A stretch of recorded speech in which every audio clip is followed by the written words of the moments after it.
അപ്സര എവിക്റ്റായെന്നറിഞ്ഞപ്പോൾ പലരുടെ മുഖത്തും പല ഭാവങ്ങളായിരുന്നു. അപ്സരയുടെ മുഖത്തോട് തന്നെ നോക്കിയാൽ ഞെട്ടലായിരുന്നു കാണാനുള്ളത്. അപ്സരയ്ക്ക് ഇത് വിശ്വസിക്കാൻ കഴിയുന്നില്ലായിരുന്നു.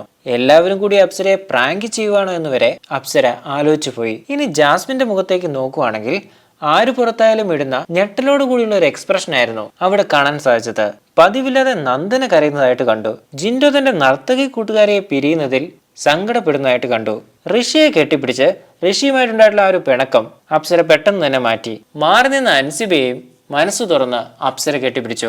ശ്രീധുവിന്റെ മുഖത്ത് ഒരു ഭാവവ്യത്യാസവും നമ്മൾ കണ്ടില്ല. അഭിഷേകും അപ്സരയുടെ എവിക്ഷൻ വലിയ കാര്യമായിട്ട് എടുത്തിട്ടില്ല.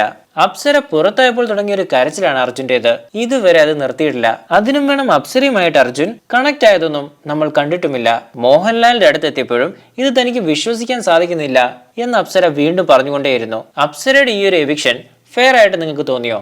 നിങ്ങളുടെ അഭിപ്രായങ്ങൾ കമന്റിൽ രേഖപ്പെടുത്തുക.